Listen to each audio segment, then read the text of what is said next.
Hello, this video is made for my daughter Michelle. She's trying to learn how to sew, and I told her I'd help her make her very first stocking. This pattern does not belong to me. It's found from Duckadilly.com.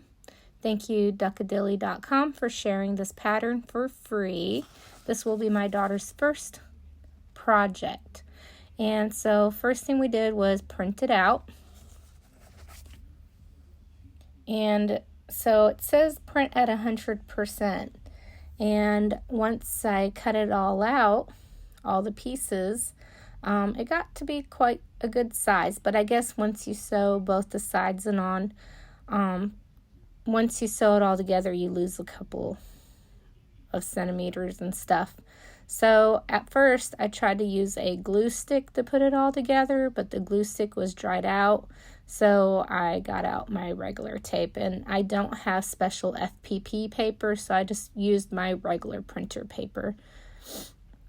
And so I wanted to show that once I cut it out, all the letters on the big pieces match the picture.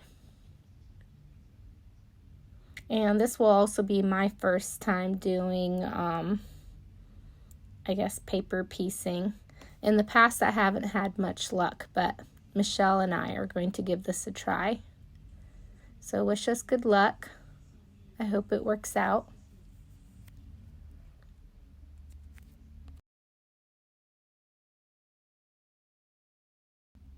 Once the pieces are all put together, you can see it's bigger than my head. Pretty good size. Look at that. Well, here it is, all complete. And I think you'll probably need multiples of it, especially if you're doing more than one stocking. I decided to go ahead and trace it on some regular wrapping paper, and I printed the directions. And then before I started cutting the fabric, I went ahead and made labels, so I don't have to figure out which strip is which. And so there I am, writing them up, and then I'm going to clip them to the fabric, and I'll be ready to start sewing next weekend. So this is just our prep work. Make sure we're all ready. We're going to be doing this project through FaceTime virtually since we live in separate states. But I think this will be a fun mother-daughter activity. I look forward to seeing our completed projects. And I'll definitely share our pictures in the future, or maybe at the end of this video. We'll see. I'm not sure yet. We'll see how it goes. Again, thank you, Duckadilly.com, for sharing this free pattern. The pattern that I'm using is called Striped Jingle Stocking, and I cut and assembled the pattern. I wasn't able to use a glue stick, but tape will be just fine. I cut the fabric according to the directions online, and each one of the fabric strips is 3 inches wide. I kind of sped it up so it wouldn't be so boring watching me cut a whole bunch of fabric. There's, I think, 12 strips if I remember right. It's a lot easier to cut if you iron the fabric first. And here they are, voila! All completed. Aren't they beautiful?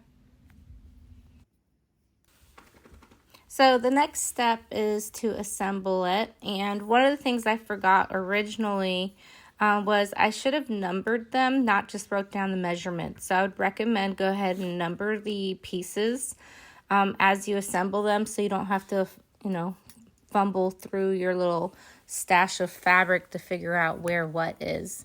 And so you start with number 1, and you put it on the corner to kind of take a look at it. So right now we're just kind of placing it out to see where we want to put what. So 1, 2, 3, there's number 3, 3, and then you can see the measurements. But when we sew it, we're actually going to put these fabric pieces on the wrong side of the pattern. But for now, we're just placing them to kind of get an eye for it. So that's number 4. I cut more than one piece of fabric because I might make two or four stockings. I haven't decided yet. Then here's piece number 5 with the measurements.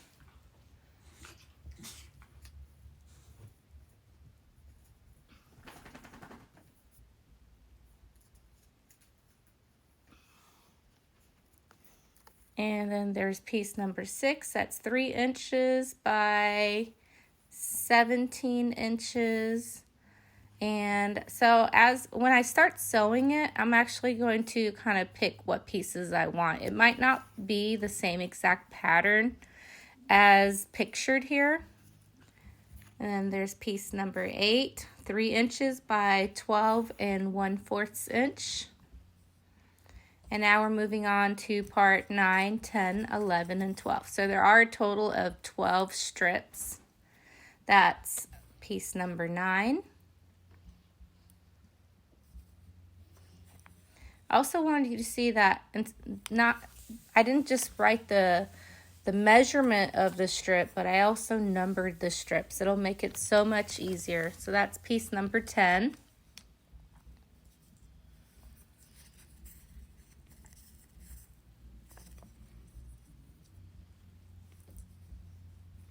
Here's piece number 11. That's 3 inches by 8.5 inches. And then last but not least is number 12, which is 3 inches by 7 1/4 inch.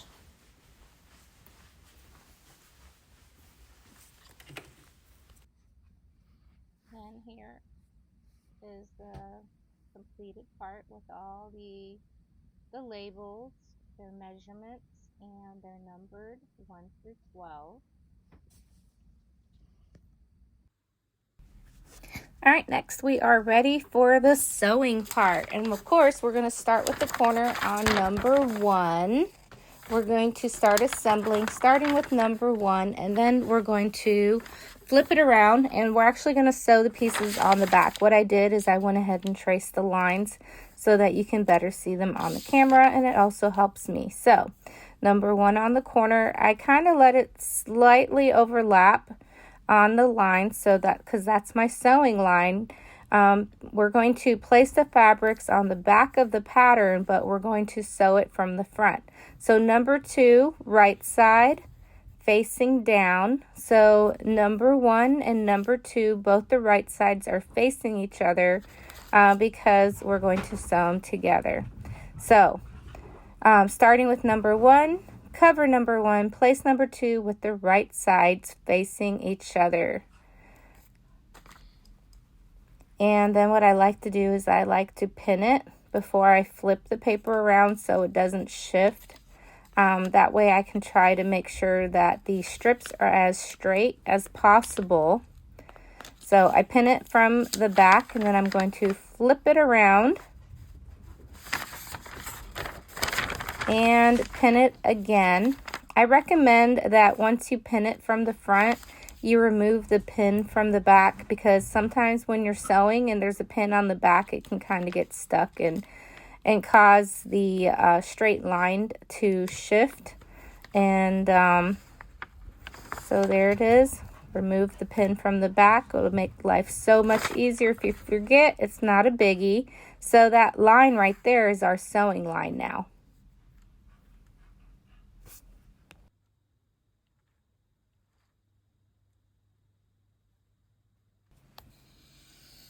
Okay, once it's all sewn, you can see where I stitched it using the red thread. We are not removing the paper. The paper is going to stay on, but then I'm going to flip it, and as I fold it down, you will see that both the right sides are facing me right now. And I kind of press it down, crease it a little bit before I iron it. In between each strip, you will iron it to kind of flatten it out to avoid the fabric from bunching up or bubbling up. That way we have a nice crisp look at the end. So let me take it to the ironing board, and then we're going to place number 3 on next.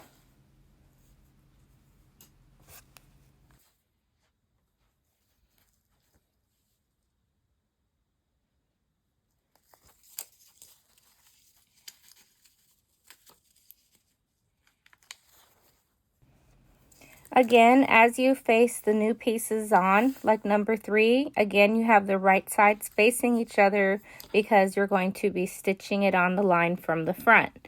And eventually, all the right sides will be facing you on the back. Make sure that all the pieces are ironed. It makes the job so much easier, and it'll look so much better at the end.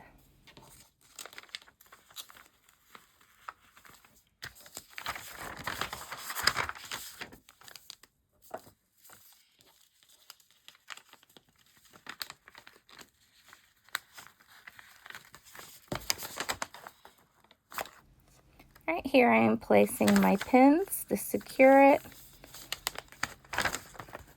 So one on the front, and now I'm going to stitch on line number 2.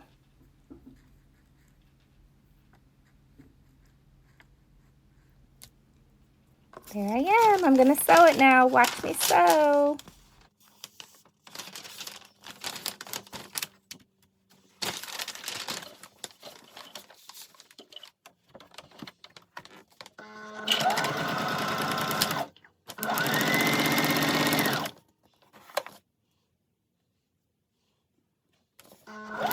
Of course, remove the needles as you're sewing. I accidentally poked myself with that, as you saw in the video. It happens sometimes. Sometimes we draw blood. So here it is. You can see the stitch line from the front, and when I fold it over, you can see the 3 right sides facing you. Now all I have to do is iron it. Look at it, looking nice and crisp, looking good. So that was part 3. Now I'm ready for part 4. There's number 4. And of course, you know, each part you have to have the right sides facing each other, and make sure that you center it. And maybe you got to slightly fold it over. Make sure that the sides touch the end of the white pattern paper. So we're going to go ahead and pin it. And sometimes I forget to remove the pins, but it makes life so much easier that when you remove the pin, once before you start sewing it. So this is the back, just so it doesn't shift. I'm going to turn it around, pin it again.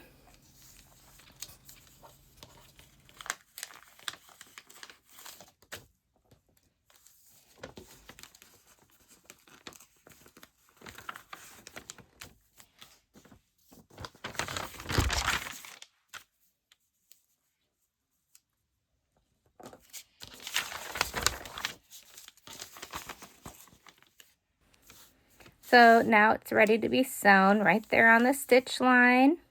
I'm going to take it to the sewing machine and stitch it now.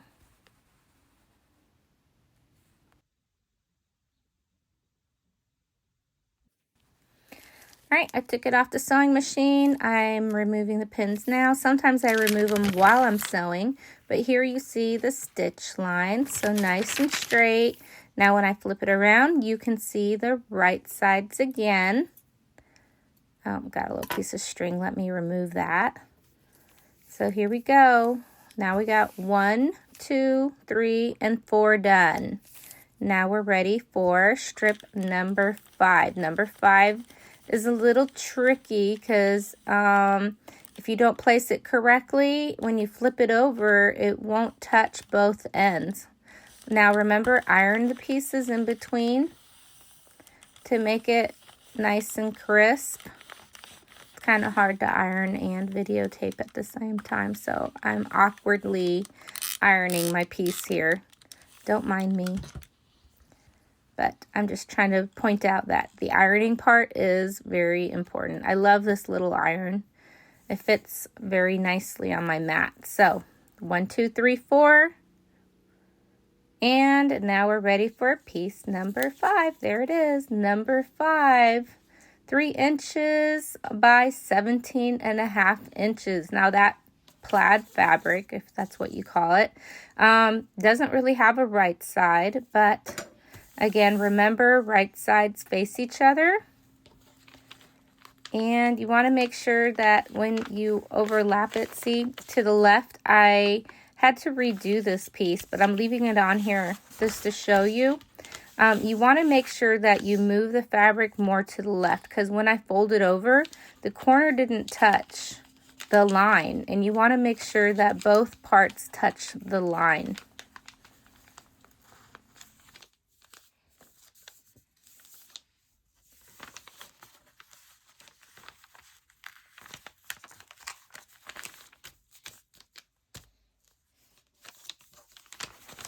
All right, so remember, this tiny part of the video is what not to do. I removed the back, but the steps are correct. Eventually I go back to this part, and I'm going to have to seam rip this after I sew it. But I wanted to show you what happens when you accidentally don't sew it in the correct position. And even, you know, people who've sewn for a while still make those same mistakes.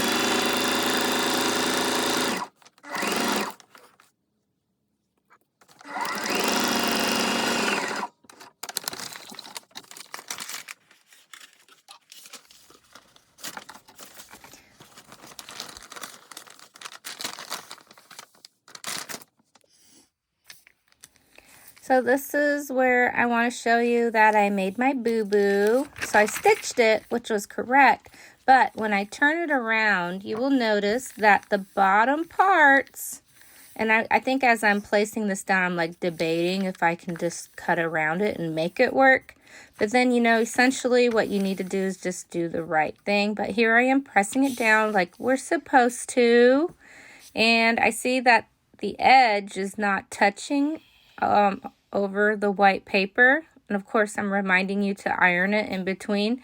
But look, you see how this little white, do you see how the white piece is not covered on the far left? So I was like, ugh, darn it. So of course, you know, I'm also letting you know that the next step is number 8. And I think as I'm placing this part down, I'm like, ugh, I'm really going to have to pull out the seam ripper. And I don't like having to pull out the seam ripper. And I'm like, ugh, yep, there I am pointing to it, thinking about it. And I'm like, yep, it's not overlapping. I'm going to have to get the seam ripper, or it's not going to work out at the end. And I know, you know, sometimes we just don't want to go back, because look at that.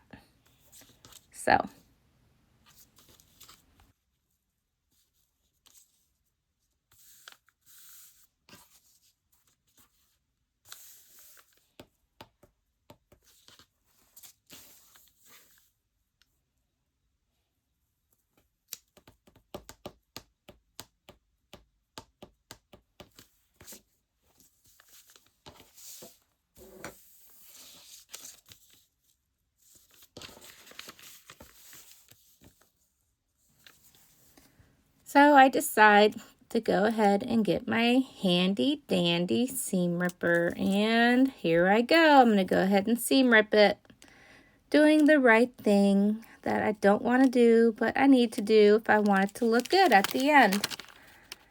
So I usually just pick every 4th or 5th stitch, pull it out, and that way at the end I can just kind of pull it apart.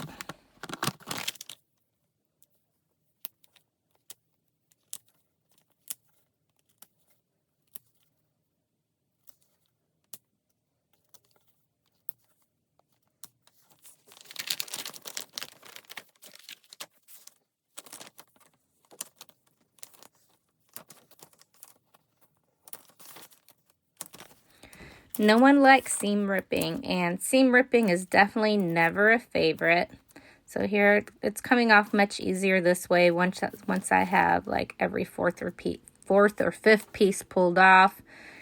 And then I have to pull the little loose strings out of it, clean it up a little bit, re-iron it, and start over. When I do it the second time, I make sure that the fabric is placed in the correct place. That way I know that all of the white part of the stocking is covered up.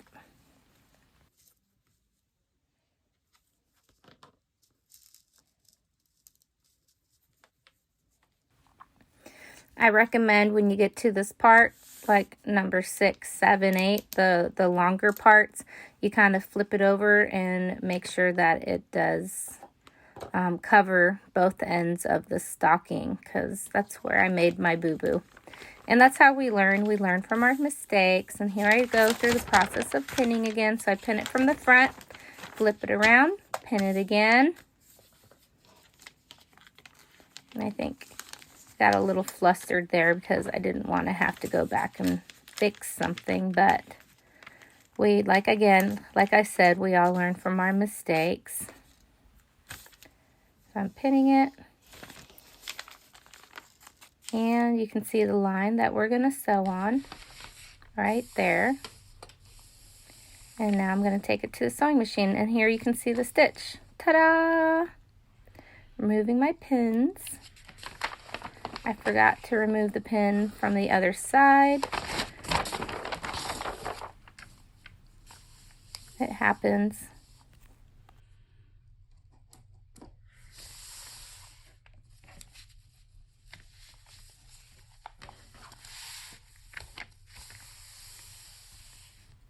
Well, here's my do-over, and it is overlapping on the white on both sides, so we are good to go this time. And as I was going through making the stocking, this was the only time I made a mistake. Thank goodness, but we learn from our mistakes and we move on. And so there we go. I pressed it flat, and then I'm going to take it to the iron, and I'm pointing out that it is touching at the end. It's kind of close, but it's going to work. It's good enough. And once I iron it down, it's going to flatten some more. So looking good. I'm happy with how it looks now. So there's the next piece. Again, you need to have the right sides facing each other. Slightly overlap the bigger piece to make sure it covers all the white part of the stocking. We don't want to go through the process of pulling out that seam ripper again. No, no, no. No one likes a seam ripper. So I'm pinning it from the back, and then I'm going to go ahead and pin it from the front. And we continue that process all the way to the very end.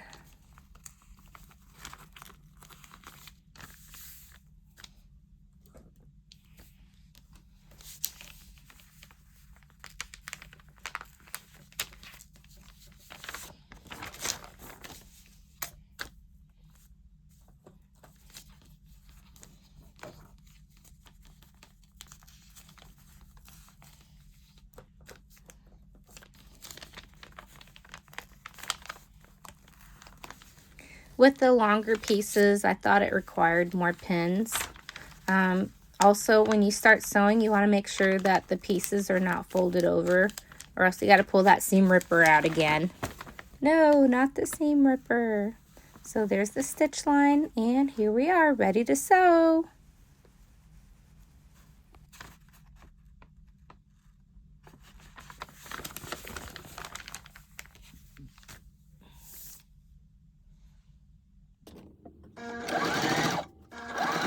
I sped the video up for this part, and as you can see on the machine, I'm running out of the red thread. It went to the end, so it caused a little nest, which of course startled me, and the video made a funny little noise. But so I had to rethread the machine, add some more red on, and then I finished the stitching, and I poked myself again. Gee golly. Not having luck with this center piece here, but it's okay. We're going to continue going on, get this part completed, and I'll just stitch over the part where the thread stopped. Make sure it's aligning, and finish it up.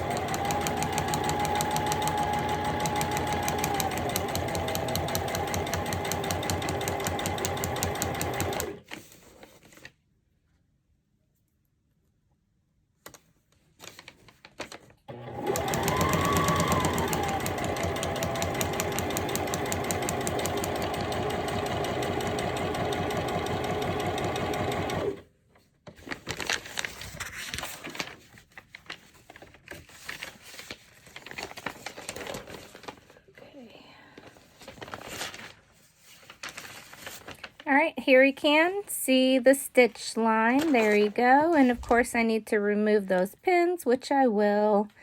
So there you go. Bye-bye pins. Away you go.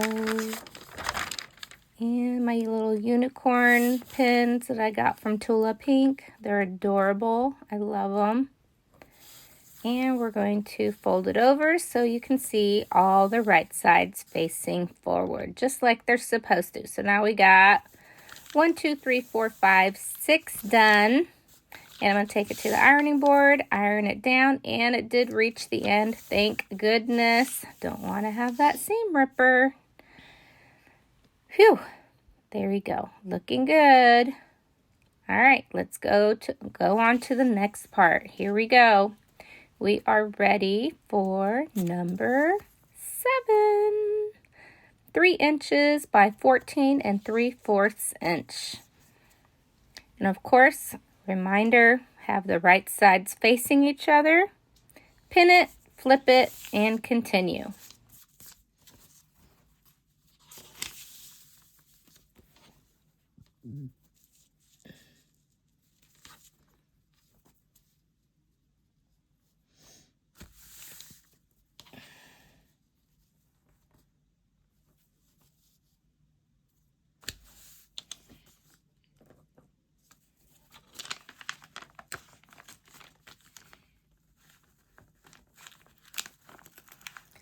So here I am going through the process of pinning it, double checking it, eyeballing it, making sure it's going to work.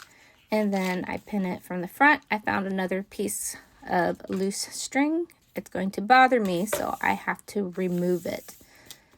And I wanted to make sure I don't have any folded pieces, that both parts are out. I'm going to pin it to make sure it doesn't fold over. I'm probably going to put a few, 2 or 3 pins here, 1 on each end. Make sure that it doesn't shift on me. The longer pieces require a couple extra pins usually. And then we're going to remove that unicorn pin so it doesn't get stuck while I'm sewing. I don't need anything else going crazy on me. I want this to go simple and easy. So here's the stitch line. Let's take it to the sewing machine. Here we go.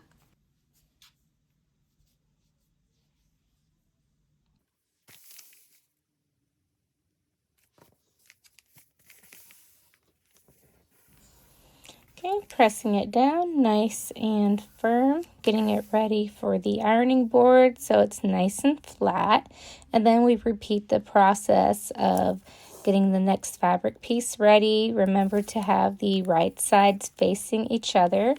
Part number 8 is 3 inches by 12 and I think it was 3/4. Again, you can always look at the directions. The directions are on Duckadilly fabrics.com. So this pattern is not mine, it's from Duckadilly, and she has the pattern for free online.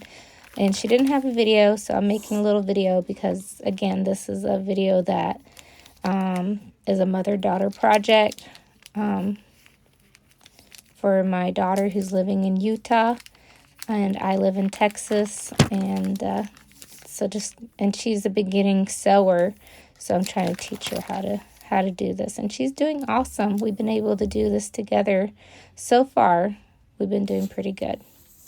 So here we go. I had my next one stitched, and we're going to repeat the process. So pressing it down nice and firm, getting it ready for the ironing board. And then once this is ironed down, we're going to get the next piece of fabric, making sure that the right sides face each other. Piece number 9 is 3 inches by 9.5 inches. And this is piece number 9.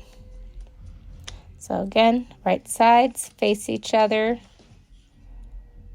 Pin it so it doesn't shift. And then we're going to repeat the process all the way until we get to the end. And I usually pin it 2 or 3 times. Turn it around so it doesn't shift. And then I remove the pins from the other side.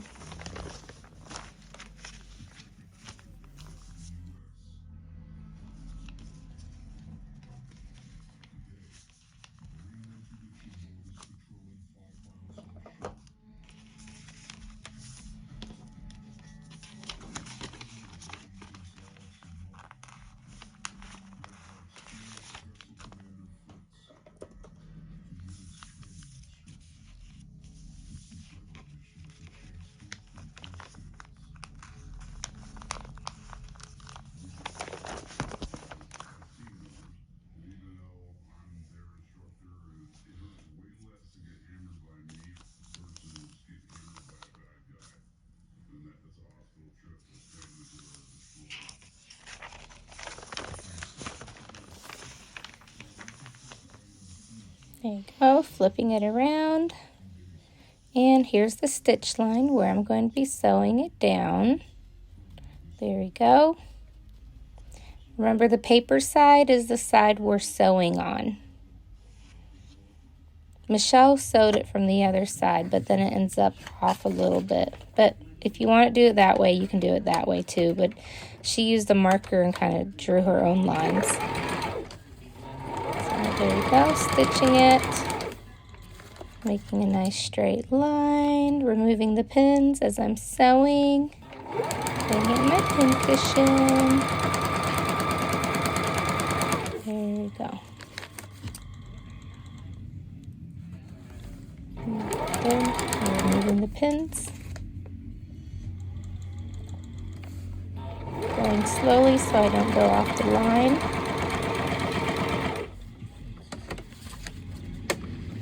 There you go. That was a long strip. And I'm using the little cutter on the side of my machine. And I'm just using a simple Brother machine I got at Walmart. Getting those extra strings off. You don't have to have a fancy machine to sew. There you go. Look at that. Looking good. We're making good progress. And if I fold it over, you can see the nice Christmas patterns. We got red, white, and green, traditional Christmas colors.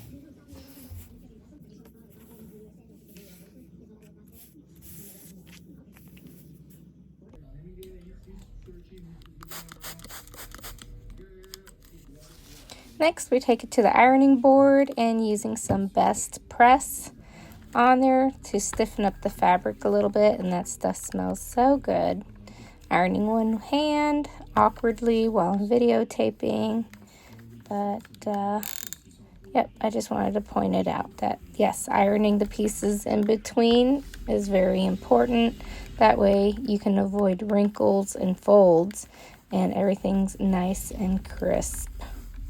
So make sure you iron your pieces. There you go. It's okay to iron over the other ones one more time. Turn the heat down. Don't forget to turn off your iron when leaving the room. Don't want to do that. I got a little wrinkle there, but I think it'll go away once it dries. There you go. And turning it down again. Okay, there we go. It'll even out, I think, once I remove the paper. So, there we go. Red, green, white, looking good. Okay, now we're ready for the next piece. Again, make sure that right sides are facing each other. Piece number 10, 3 inches by 8 1/4. Okay, so right sides are facing each other. Fold it over to make sure that it goes over the paper. Pin it, turn it, pin it again, and then remove the pin from the other side. So pin.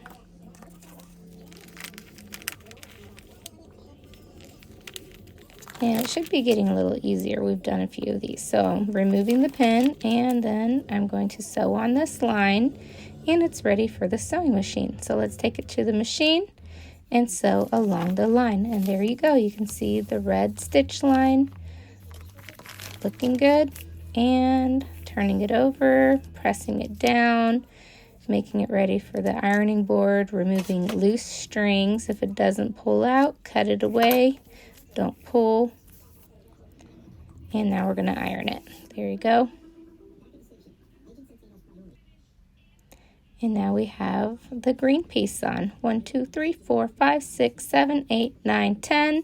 Here we go. Number 11. 3 inches by 8 1/2 inches. Number 11. So removing my little sticky note. Make sure that you have the right sides facing each other.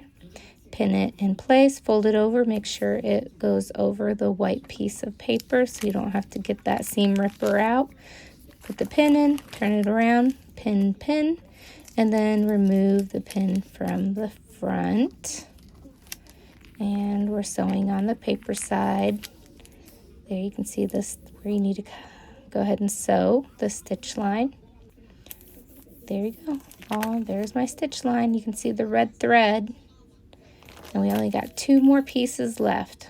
Okay, looking good. Fold it over, take it to the ironing board so it's nice and crisp. And then, here we go. Now we got 1 more piece left. 1, 2, 3, 4, 5, 6, 7, 8, 9, 10, 11, 12. 12 is 3 inches by 7 1/4 inch. The red doesn't have a right side or wrong side, but right sides are facing each other. And go ahead and pin it in place. And then flip it around. Pin it again. Remember, we're sewing on the paper side. There's the stitch line. We're going to sew along. And here we go. Ready to sew it.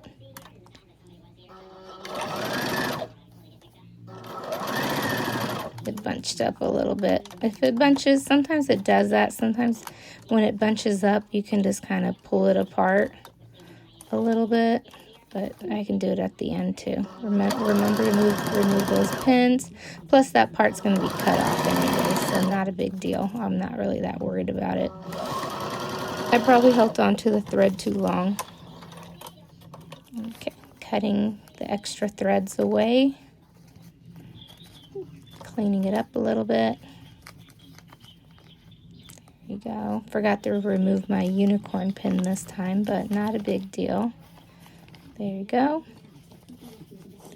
And that was the last piece. There you go. Look at that. Oh, finally a front piece done. All 12 pieces. Looking good. Pressing it down nice and flat so it has a crisp look. There you go. Now you can see all the pieces. Ironed it down, and now it's ready for some trimming. So around the edge is where we're going to take the trim.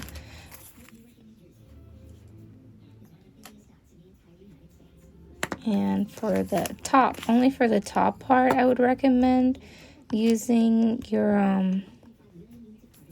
what is that called again? Your little cutter, rolling cutter, rotary cutter. Yes, so use your ruler and your rotary cutter to cut that top line. It doesn't really work that well along the other lines because there's too many curves. So I actually prefer to use the scissors. I wouldn't use the rotary cutter for the sides just because it does curve. But on this video, I did do a part of it with the rotary cutter, but then I went ahead and got the scissors and cut along the edge with the scissors, leaving 1/4 inches for flexibility. That way we have a little bit of room to play with, just in case. I didn't want to cut it too small. I mean, the stocking's already a pretty good size, but hey, if you make it a little bigger, not a big deal. That just means you can fit more stuff in it, right? So there you go, trimming around the edges. Make sure you don't cut into the paper. That's why I'm leaving a little bit of room on the outside, 1/4 inches from the paper.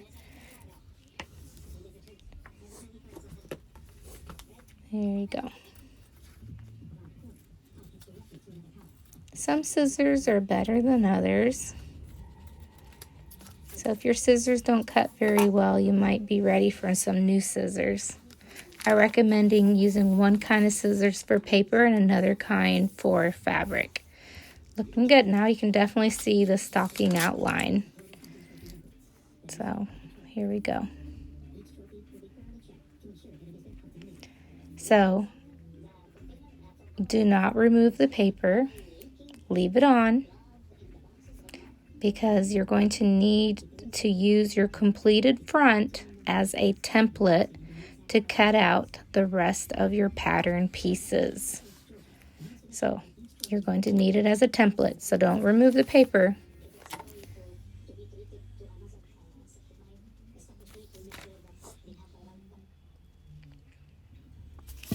Right, so now here we are ready to trace it. You can use any kind of paper you can find in your house, really. This is some kind of like white butcher paper I found in the closet. You could use wrapping paper, wax paper, parchment paper, I guess anything you can trace on. I just use that paper and an ink pen. So it's just going to be a template. Instead of using your hands to trace it, I think I would recommend go ahead and pin it. I was making it a little hard on myself. So definitely pin it and then trace it. That way you prevent or avoid shifting and make sure that you got the right pattern outline. So once you have it outlined, here we go, you can see the outline. You're going to pick out your fabrics, and you're going to need one of them for a back and then two for the lining. The back piece should be mirrored from the front. So now I'm cutting out the template.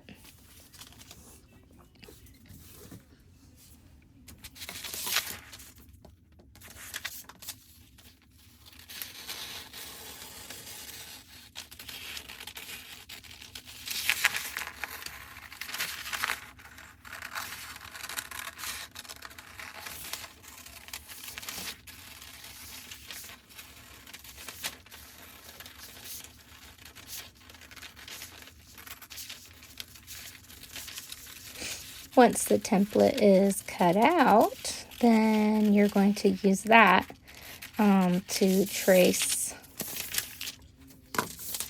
onto fabric. So the first piece I'm going to trace is my green fabric. The green fabric is going to be used for the backing of the stocking, and it should be mirrored from the front. So make sure it's facing the right way.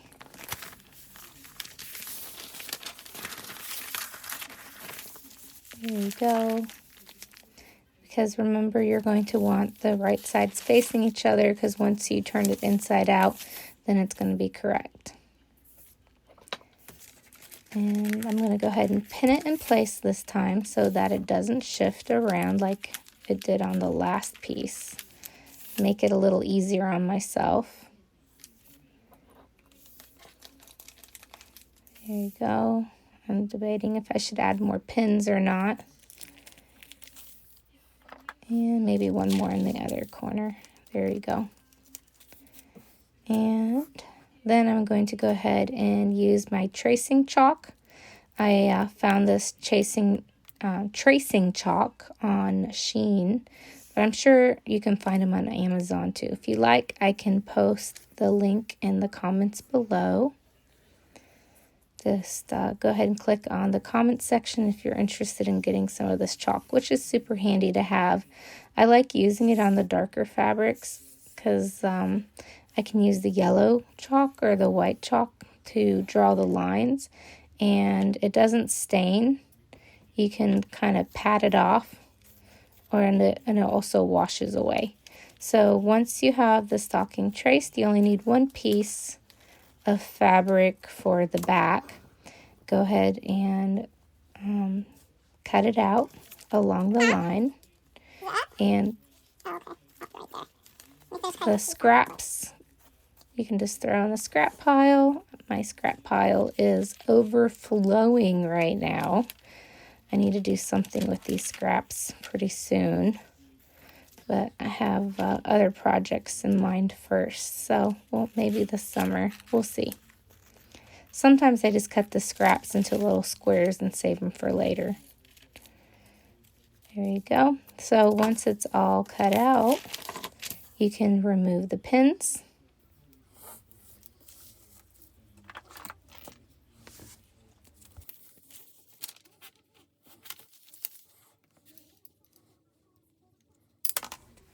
Okay, after removing the pins, we will be getting ready to cut our fabric for the liner next. So this one is meant for the backing, but eventually I change it out for a different one. But so we need one for the backing, and then you need two for the center, which is the liner, facing each other. So I have like this red and green plaid that I will be using for the liner on the inside of the stocking. And it's probably easiest to just go ahead and cut it out on the fold. That way you can take your template that you just cut, place it on top, and you can just cut out 2 stockings at the same time. So I'm going to pin it in place so that I can trace it and cut it out.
Once you have the 2 liners cut out, you can go ahead and remove the pins. So now we have the backing, the front, and the 2 liners. There's a total of 4 pieces each, and then you need 2 liners, one for the front piece, one for the back piece, and we will quilt the batting onto the front and the back. So here we're going to go ahead, get that template out again, and make sure that the template will fit on the batting. And once you find the right batting that fits, then you go ahead and cut it out along the template, securing it with the pin so it doesn't shift around, so you know you can get the correct size. So just go ahead and trim and cut along. And then once you have your 2 pieces of batting cut to the size that you need according to the template, then you can remove the pins, and you will have a total of 6 pieces. So 2 pieces of batting, 2 pieces for the liner, 1 piece for the back, and 1 piece for the front.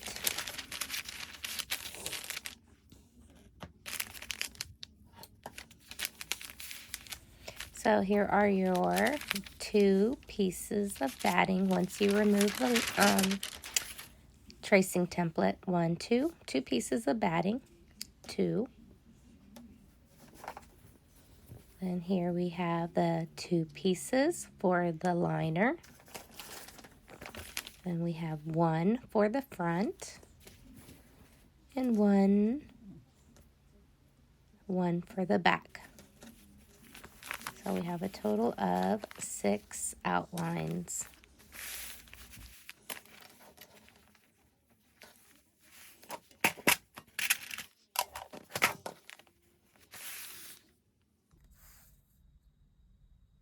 Okay, today I am going to show you how to make the hanging loop for the stocking. So this is the one that I completed, and I'm going to show you the step-by-step directions on how to make this.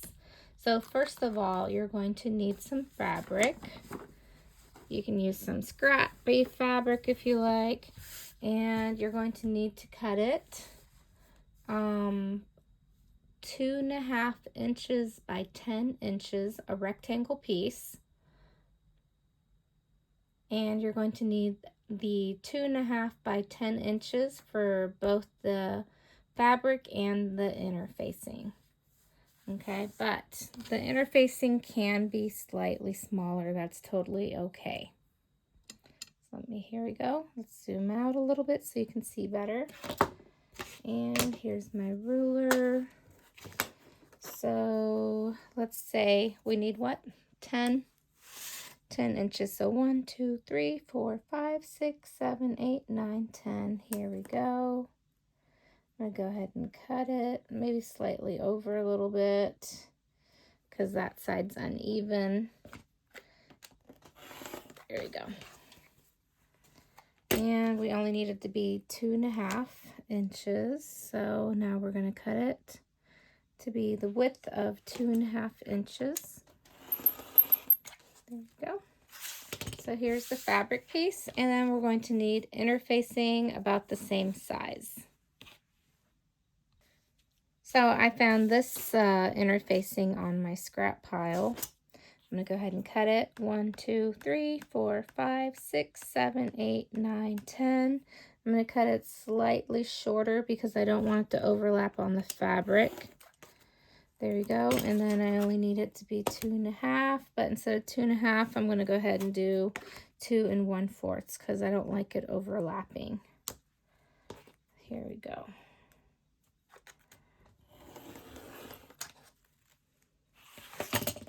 So here's my fabric, here's my interfacing. And for the interfacing, you're going to want the white, the rough side facing the fabric. And then you iron it on. Of course, cover it up with a light cloth, or you could use parchment paper or even Teflon. And just iron this on to give the fabric more stability.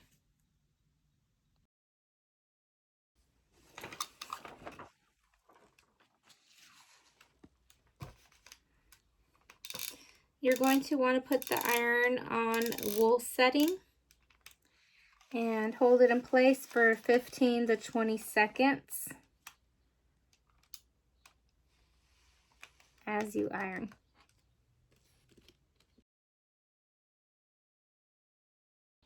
Okay, once you have it ironed, it shouldn't move.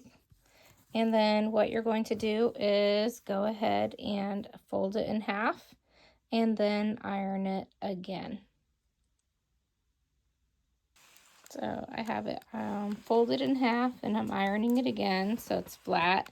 The interfacing facing outwards and the nice fabric on the inside.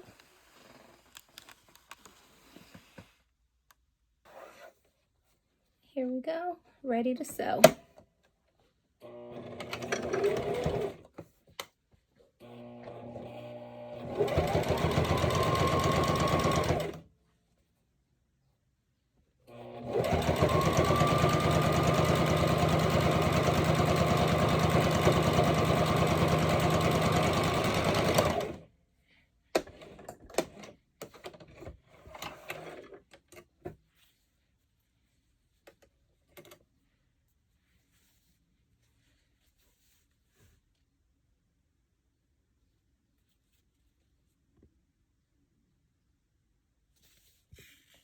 So the not so fun part for me is turning this inside out.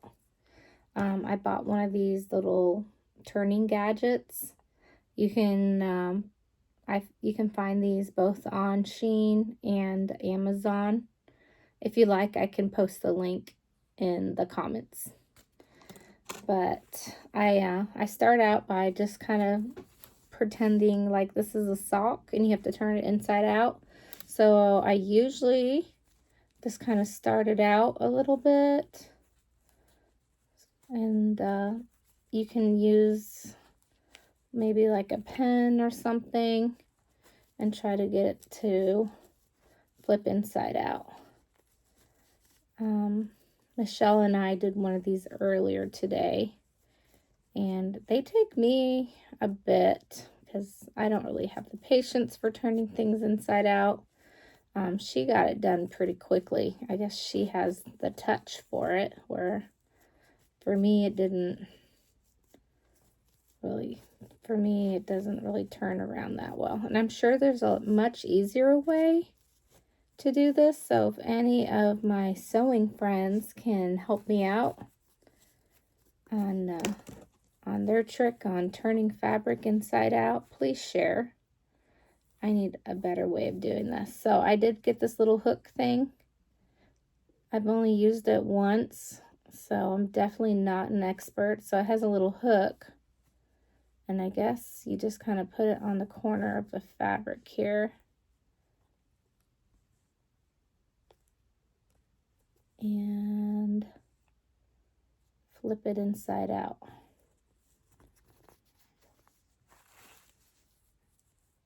But yeah, I'm not having luck with it right now.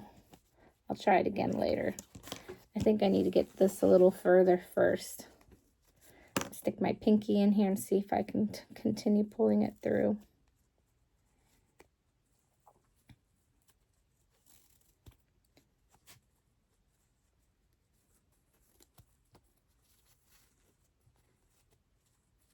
I feel like this is taking forever. Watch. If you're watching this and doing this along with me, you probably already have it done.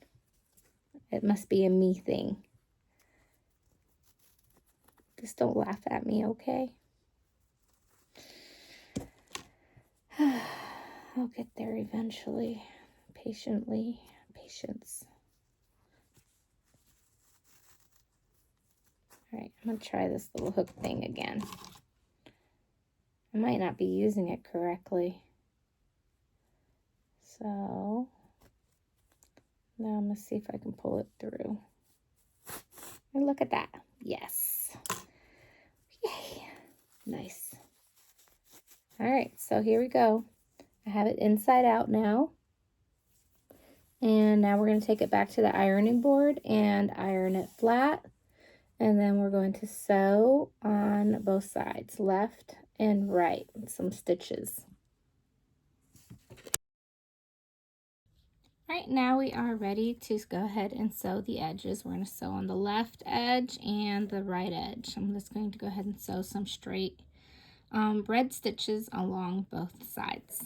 So here we go. So once I had my strips done, I got my left and right. Look at that, looking good. Here we go. Now we're ready for the next step.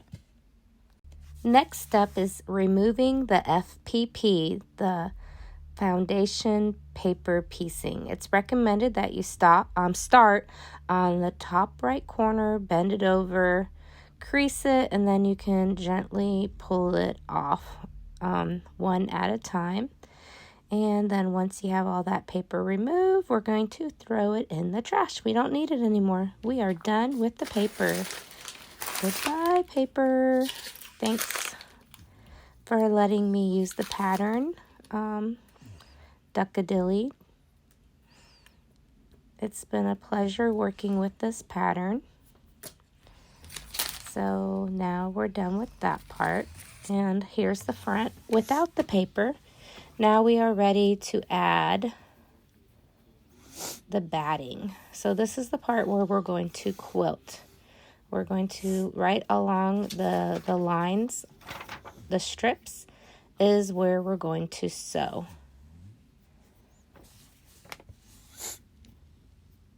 We're going to pin the front and back of the stocking to the batting and quilt as desired. So there's several different ways you can quilt it. I just am going to quilt it just like the fabric is facing. So just along the fabric lines. And I'm going to do that for both the front and the back.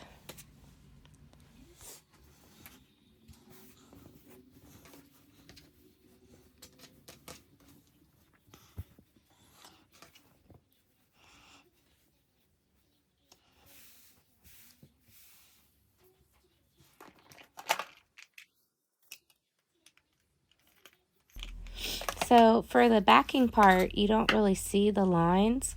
So what you can do then is just draw your lines. I used chalk and a ruler, and I just kind of guesstimated the distance, like the front, and drew my own lines and then quilted it that way. So there's my chalks. They come in a variety of colors. Today I'm going to choose blue. And draw my stripes starting on the corner. So there you go. One stripe, just kind of guessing, maybe like 2 or 3 finger widths apart. It doesn't really matter. It's not really, to me, it doesn't really make that big of a difference. But try to, I guess, keep them the same distance apart as possible. And then once you have all the lines drawn, then you know where to stitch as you're sewing.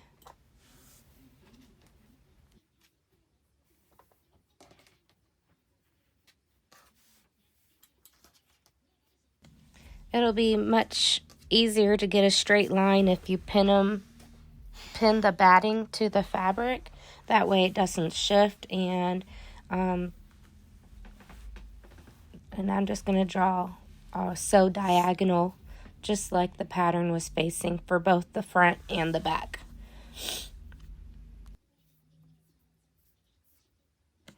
Okay, now we're ready to take it to the sewing machine. Okay, stitching the front along the lines, removing any of that excess string, cutting it off, making it nice and neat, front and back. You can see the stripes or the chalk lines and the back. There you go, cutting off the excess string. You can see the stitch line. Remember to remove the pins. And it gives it kind of more depth, and the fabric makes the fabric more sturdy and less likely to rip or tear, especially if you plan on putting heavy items in the stocking, which I think you'll be able to fit quite a bit in these stockings when they're done. They're pretty good size.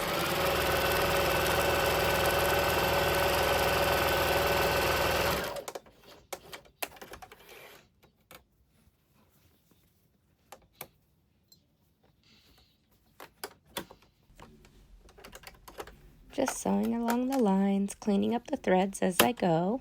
There's another one, sewing it like that. I try to speed up the video a little bit so I don't put you to sleep. This video actually took me several weeks to make because my daughter and I were doing these in mini sessions through FaceTime and learning how to sew virtually is a task of its own. Oh, thread got stuck there. And there it continues sewing. But yeah, you can see the process of my nails changing from the beginning of the video to the end of the video. And now we got the front and back done. Look at that. All quilted. You can see the back is quilted, the front is quilted. Front here, and then you can see up close some of the stitch lines if you look very close, and then there's the back. You can see where it's quilted, and now that part's done. Alright, so for the stocking, to put them together and add the liners, so you go ahead and you place the 2 liners right sides facing each other right here. And then for the front of the stocking and the back of the stocking, you will also be facing the right sides towards each other. But then we're going to go ahead and sew. Right here, I'm just taking a blue Sharpie, and you're going to just kind of sew around the edge right here, wherever I'm drawing the Sharpie marker. Okay, quick sketch. We're not going to see this. It's going to be on the inside anyways. You're going to leave a gap on the bottom because that's where you're going to turn it inside out. And then you're going to sew the left and the right side, leaving the top open because that's where we're going to put the liner, and then leaving the bottom open to turn it inside out. All right, so here we go. We're going to go ahead and sew it.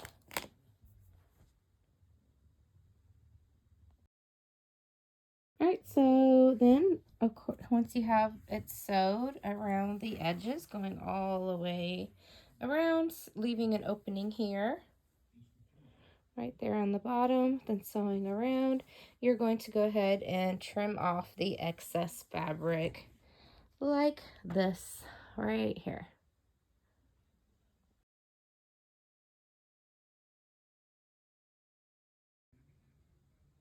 Okay, I'm happy with the way the sides are looking now. I don't see any batting shining through or peeking through. So what I'm going to do is go ahead and turn it back inside out. We are ready to insert the liner. So pulling it inside out, just kind of using scraps I have. So it's my scrappy batting. I have 2 different kinds of batting on here. And then what we're going to do is take the liner, turn it inside out, have the right side of the batting facing the right side of the stocking. So I'm taking the tip of this batting and sliding it into the stocking. There we go, placing it in, grabbing the ends. Here we go. So the batting is inside, adjusting it a little bit. Make sure it's slid in all the way. Okay, and then what I'm going to do is kind of fold it over and pin it. I'm going to fold it over and use some pins.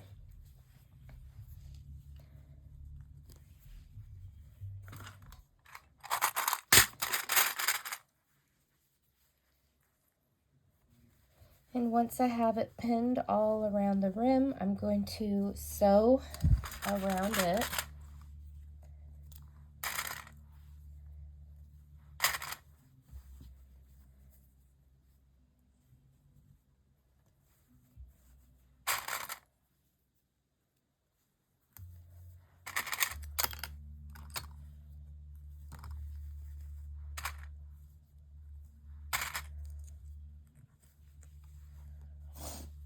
I forgot the little loopy loop here. We want to place that inside here. Slip it in, not on the front, silly me, here on the back.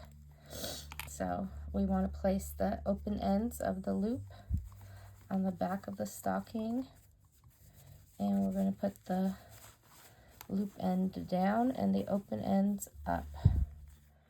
There we go. We're going to maybe,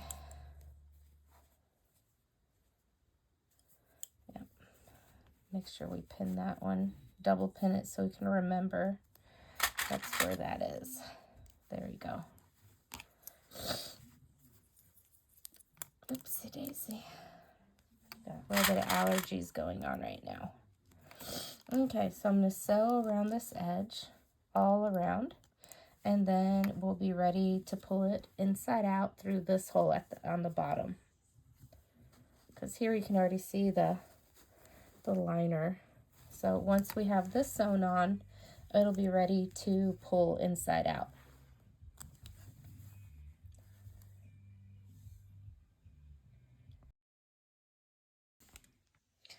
All right, so I have this opening down here, right? And I sewed all around in the circles. I went ahead and did it 2 times because I wanted to make sure it's extra secure. Probably doesn't look the prettiest, but it's going to be inside out, so no one's going to see it. So at this time, I'm going to go ahead and pull it out through the bottom now. So here's the liner. We're going to pull that out. I'm going to grab the top corner here, big enough to fit my hand in, and we're going to go ahead and start pulling it inside out. Here we go.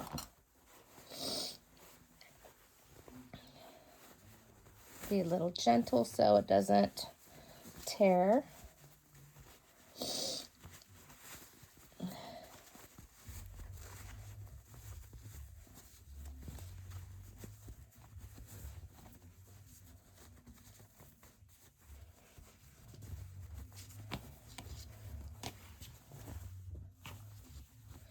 So now we're going to stuff the liner back in.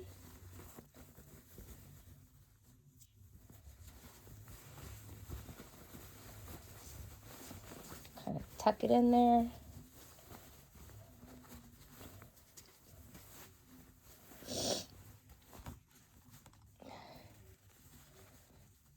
go. We got the hook here on the end.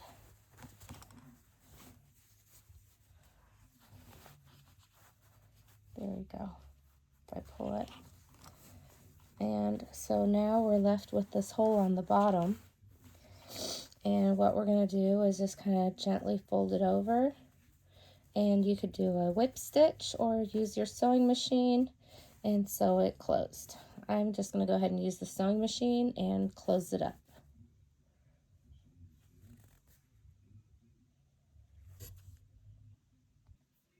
Alright, this is what it looks like after you stitch it. Right here. And there you go. Now it's ready to be hung up. Here's the one I made. There we go. Looking good.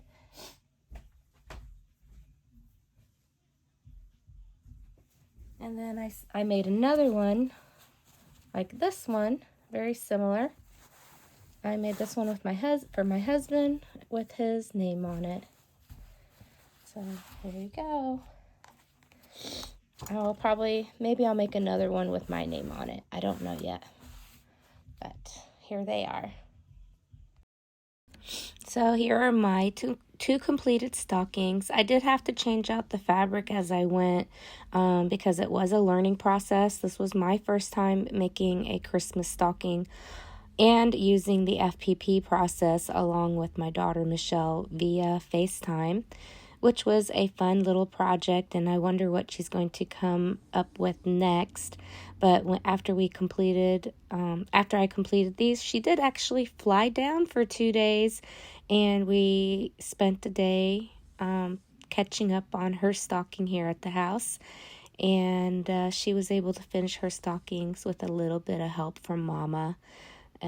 Of course, you know, it was a learning process, and each one we make gets a little bit better. We did make a couple of mistakes at the beginning. Sometimes I forgot to add the hook, but at the end I remembered to add them. So happy crafting. Thanks for watching my video. I hope to see you again in the future. Please like or share my video. I would love that. Have a wonderful day. Goodbye.